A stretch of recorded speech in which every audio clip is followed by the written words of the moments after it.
c'est avec Eric Lange. Comment est née Allô la planète? L'idée, je me souviens très bien. Je vais te dire, bon, l'idée de départ. Ce qui s'est passé tout au début, c'est que tu sais que moi je suis parti pendant 4 ans, dans les années 80, c'était on va dire grosso modo 92-96, ça ne rajeunit pas ma bonne dame, où j'ai eu le meilleur job de radio du monde puisque je me baladais dans le monde en allant où je voulais, comme je voulais, et je racontais des histoires à la radio pendant 2-3 minutes le matin. Je l'ai fait 2 ans sur Skyrock et 2 ans sur Fun, et donc je suis revenu de là, je me suis rendu compte qu'il y avait un monde fou qui se baladait dans le monde. Bon, c'était une évidence, mais il faut quand même le vivre. Et j'avais dans l'idée de faire un talk avec Mahler. Et il y a eu une idée dans l'air, c'était de dire on refait un talk le soir, Mahler et Lange sur RFM. Et avec Mahler, on s'était dit, et d'ailleurs c'est toujours valable aujourd'hui, messieurs les patrons de radio, pourquoi est-ce qu'il y a que des talks déconnants sur les radios de jeunes? Toi, t'as le droit de déconner à la radio avec Coé sur Énergie, avec Diffoul sur Sky, tout ça. Mais dès que t'as passé 30 ans, 35 ans, t'as plus le droit de déconner à la radio. C'est con quand même. Et vas-y, avec Mahler, on lance un talk le soir sur RFM pour déconner avec les parents, quoi. Et ça marchait vachement bien. T'avais les mères de famille qui couchaient les mômes, et puis après nous applaudissent. Ouais, j'ai fumé un pétard, j'ai picolé, c'est super, tout. Bon. À ce moment-là est arrivé un nouveau patron à RFM qui a dit non, terminez toutes ces conneries, vous dégagez les deux, on met de la musique. C'était Christophe Sabot, que je salue, monsieur Sabot. Non, mais enfin bon, c'était une ambiance à l'époque, tout le monde faisait des musicales et c'était fini le talk. Et en sortant de là, je me rappelle, je me dis, non, merde, c'est quand même trop con, faudrait réussir à faire un talk. Et je me souviens très bien, c'était au début du MP3, tu vois. Et je passe à la technique d'RFM, et il y a un technicien complètement fondu qui se jette vers moi comme ça, qui me dit, écoute Eric, écoute. Je mets le casque. Et j'entends Europe 2. Je lui dis, bah, c'est Europe 2. Il me dit, c'est Europe 2 à Singapour. Je lui dis, mais c'est quoi le bordel? Il me dit, bah, on envoie le son d'Europe 2 à Singapour en MP3, et Singapour, il y a une radio qui rediffuse. Ça rentre là-dedans. Et je me dis, bah, voilà ce qu'il faut faire. Il faut réunir plein de radios dans le monde et faire un talk où on parle avec des gens du monde entier. Et puis, alors, l'idée reste là-dedans. Je me dis, qu'est-ce que je vais, tout ça. Je tombe sur Manu Lévy, qui fait le morning d'énergie maintenant, qui a un petit studio de prod qui s'appelle Grelot. Et je dis à Manu, écoute Manu, il y aura un truc marrant à faire. On prend des radios n'importe où dans le monde, on les branche tous ensemble sur ton studio. Et moi, je fais un talk. Excuse-moi, parce qu'en même temps, on est en train de préparer l'émission, donc il y a Anka qui me dit des trucs.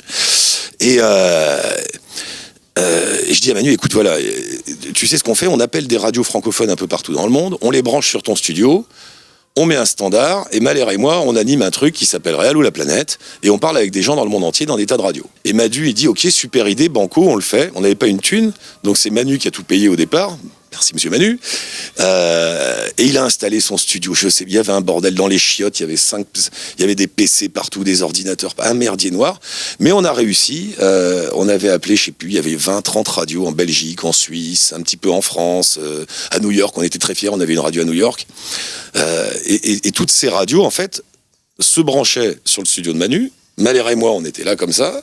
Et quand on parlait, c'était rediffusé par toutes ces petites radios partout. Et ça a marché.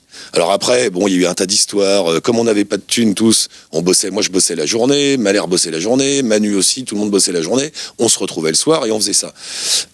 Et puis, alors, ce qui s'est passé, la vraie histoire de vrai, parce qu'il y a un tas de conneries qui ont été dites. La vraie histoire de vrai, c'est que Mahler a chopé un job à RTL2 à Nice à l'époque. Il est parti là-bas, on a commencé à le faire en duplex. Alors Mahler était à Nice, moi j'étais à Grelot, les radios étaient dans le monde. Très vite, c'est devenu trop compliqué à gérer. Et Mahler a lâché l'affaire, mais on s'est pas engueulé du tout. Il n'y a pas eu d'histoire. À un moment, on a dit bon allez stop, machin. Tout ça ne dure que 3 mois. Hein. Ouais. Tout ça ne dure que 3-4 mois. Très court, ouais. Ça a été court parce qu'après on est arrivé à juin, je me souviens. Moi, dans mon idée, je m'étais dit si on fait ça, il me suffira de faire la tournée des. Tu vois, il suffit de faire la tournée des annonceurs mondiaux, genre Coca-Cola, Nike, Microsoft. On va voir ces gens-là, ils vont prendre de la pub. Manu avait même créé un système de décro local, décro national, décro mondial. Un bordel, mais cela dit, je pense qu'on était précurseurs sur ce qui va arriver dans les 10 ans dans le monde. Mais bon. Et puis là, déception totale, parce qu'on fait la tournée des gros annonceurs qui nous regardent en disant mais non, ça va pas la tête. On a des pubs locales en fonction des pays, donc ça marche pas votre idée. Et donc nous voilà comme des cons. Au bout de 3-4 mois, Mahler qui continue dans le midi, dans le sud à faire son truc, et Manu et moi avec une super galette, une démo de 3 mois avec des auditeurs du monde entier qui parlent. Mais qu'est-ce qu'on fait de ça? Et on n'avait plus d'argent. Enfin, Manu, à un moment, la caisse, il a dit oh les gars, c'est bien, mais qu'est-ce qu'on fait quoi? On a chacun continué à vivre nos vies. Et puis moi, j'ai jamais lâché le machin. je continue. J'ai fait la tournée de toutes les radios. Je crois que j'ai fait chier tous les patrons de Radio Paris 3 fois par an en disant les gars, il faut faire un talk mondial. On parle. De toute façon, vous allez tous parler au monde avec Internet. Donc faisons un talk qui réunit tout le monde.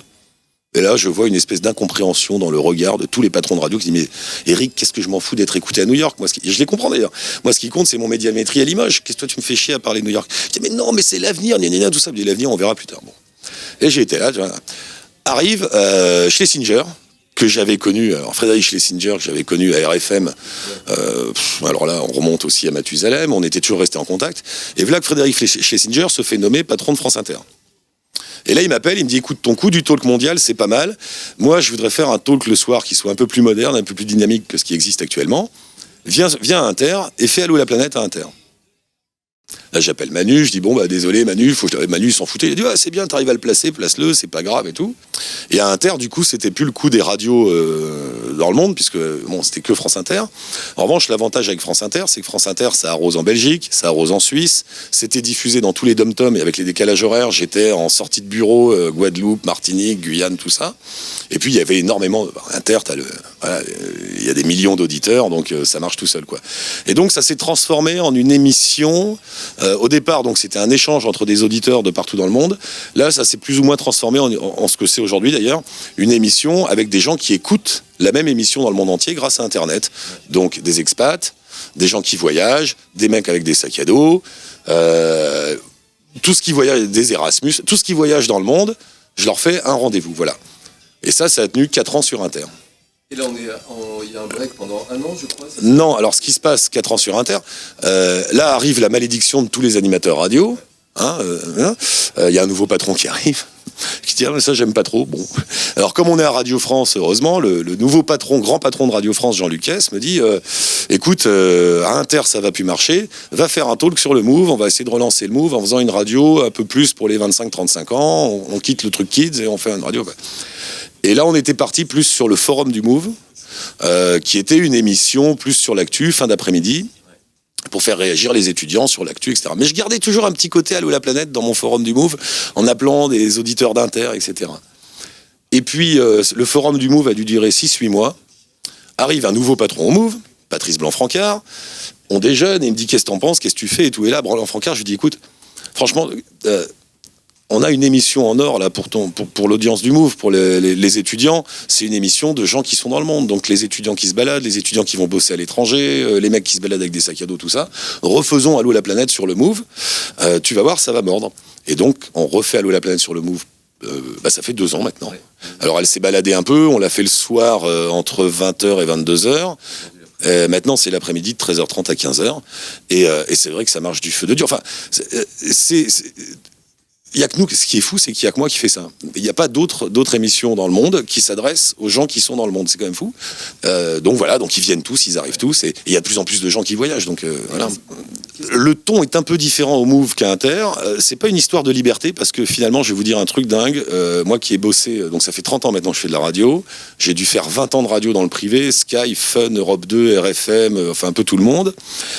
Et là, depuis maintenant 7 ans dans le service public, et ben curieusement, là où il y a le plus de liberté, c'est le service public. Parce que aujourd'hui, la censure, elle vient pas des politiques, la censure, elle vient des pubs. Le problème, c'est le fric. Et comme à Radio France, l'argent, de toute façon, il est décidé par un ministère et tu n'es pas là pour en gagner, tu as une liberté de ton ici qui est absolument incroyable. Alors, il y avait une liberté de ton incroyable à Inter, je faisais ce que je voulais. Il y a une liberté de ton au Move, je fais ce que je veux.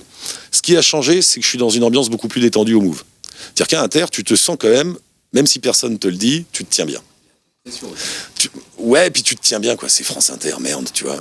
Et sans déconner, il y a 2 radios dans le monde qui sont les références des radios du monde, c'est la BBC et France Inter. Mais là, tout à coup, tu te rends compte que t'as 2 heures sur Inter. Moi, je passais, quand j'ai commencé la radio, alors là, dans les années 80, avant Sky et tout, je passais en mobilette devant Radio France en me disant un jour, je serai à Radio France. Et là, je me retrouve à France Inter avec une émission à moi qui s'appelle Allô la planète. Bon, tu te fous une pression toi-même. Donc, vouvoiement des auditeurs. Et puis aussi je m'autorisais à Inter, ce que je fais pas ici, de mettre plus de fond. Tu vois, quand il y avait une actu forte, j'en sais rien, dans un pays africain, des élections aux États-Unis, des choses comme ça, on s'autorisait 10 minutes avec un journaliste qui habite là-bas pour faire un peu de fond, pour expliquer ce qui se passe, etc. Tu vois, il y avait un petit côté magazine Voilà, que j'ai complètement enlevé au Move. Au Move, ça s'est transformé plus en une émission, je te dis, de gens qui habitent dans le monde, qui se baladent dans le monde. Et ce qui est, on colle à l'évolution du monde, parce que par exemple aujourd'hui, il y a plein de gamins. Enfin, quand je dis gamins, des gens qui ont entre 20 et 25 ans, qui viennent d'avoir qui ont leur diplôme de, je sais pas, d'architecte par exemple, mais ils vont bosser à Shanghai, un truc qui n'existait pas quand on a commencé à Allô la planète. Donc il y a de plus en plus de gens à Shanghai, aux États-Unis, en Amérique latine, et tous ces gens-là, ça fait une audience. Ouais. Pour votre sécurité, nous vous rappelons que dorénavant, le nouveau monde, ce serait un monde où on pourrait rêver les pieds sur terre. Sawadikap. Buenos dias. Bon dia.